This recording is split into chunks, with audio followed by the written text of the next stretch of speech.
Warmest greetings, sisters and brothers. I'm a member of the Pan-African Society Community Forum. We campaign on many issues, deaths in custody being one of those many issues, and the brutality, the terrorism of the state police against our people is another. We're talking about whether it's the official state police who go around murdering our children, or whether it is the unofficial state police who are given guns to roam around in our community and kill our children as part of the management of the drug economy that the state puts down in front of us. So we're against the murder of our children, whether it's done by the state officially, that is the police, or whether it's done by the state unofficially, and that is those that manage the drug economy, which is controlled by the police. They manage the process. Now, let me just make one point before going into the solidarity message.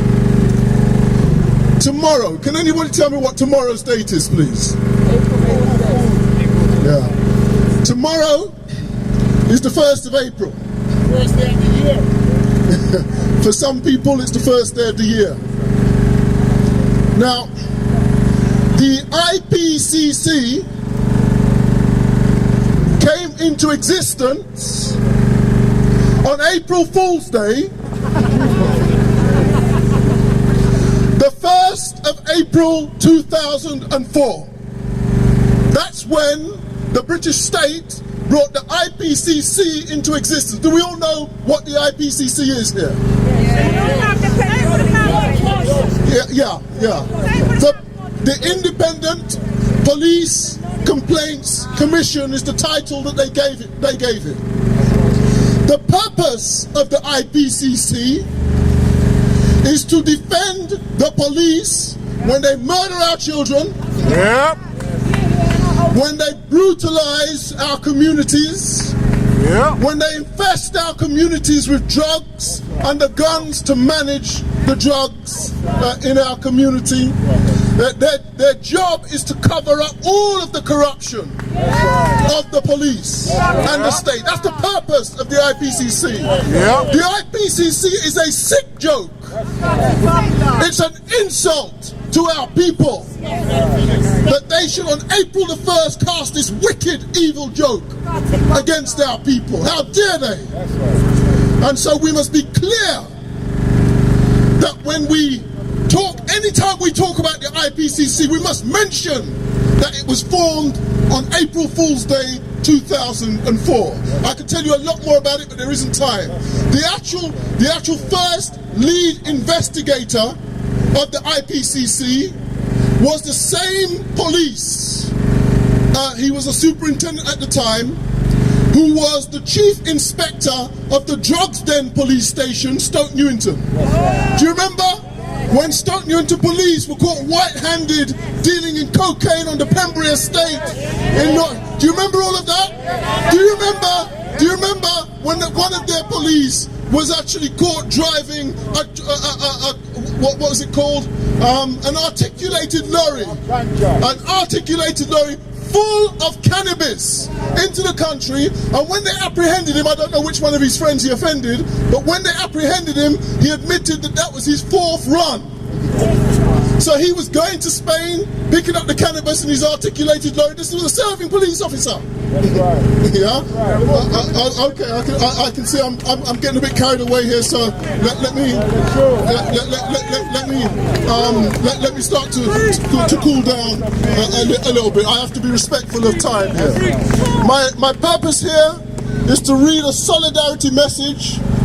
Right now in New Orleans, in US Satan, we're outside the US Satan Embassy. That's right. Right now in New Orleans, there is a march against injustice gathering outside the town hall in US Satan.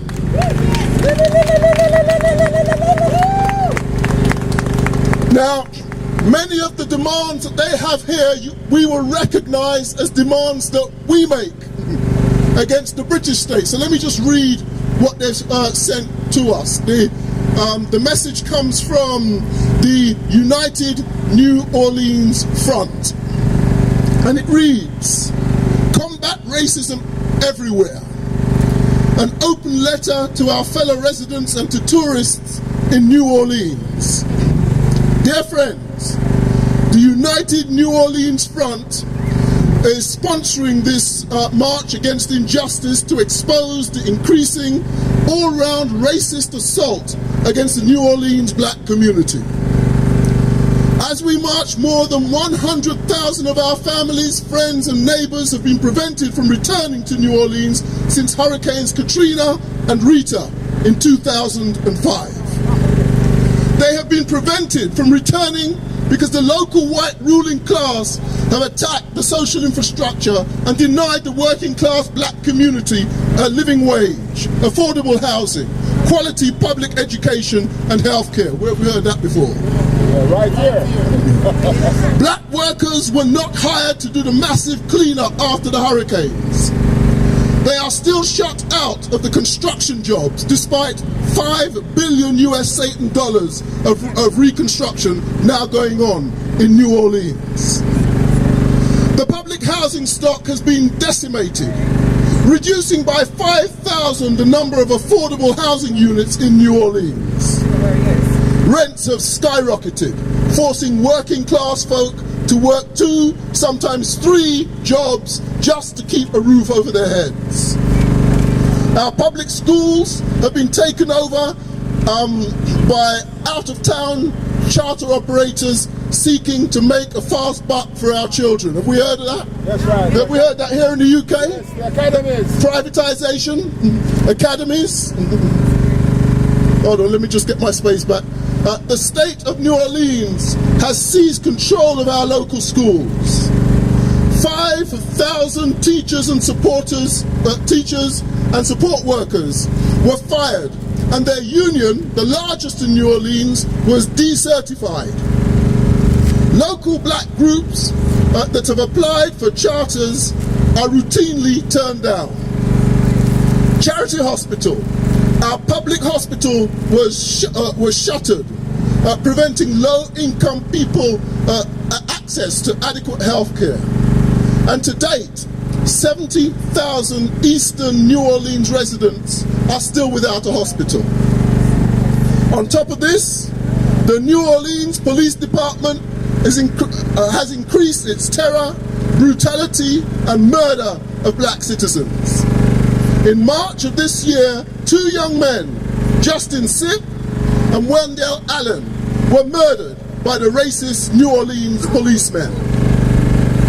These racial profiling cases were as egregious as the Florida vigilante murder of Trayvon Martin. These social conditions have led New Orleans to be the national leader in the rates of incarceration and murder, as many of our black youth are forced into a life of drug dealing rather than given the opportunity to obtain a legal wage, legal job. The UNOF, that is the United New Orleans Front, UNOF, and other organizations have been waging a constant battle to combat the racist offensive and improve the living conditions of the black community. We will not back down. We will secure our rights and our freedom. We share this with you so that you know what is happening here. We ask local folk to join our struggle. We ask tourists to boycott our city until the local white ruling class addresses these problems. That's the end from the United New Orleans Front in New Orleans. Salute! Thank you, brother.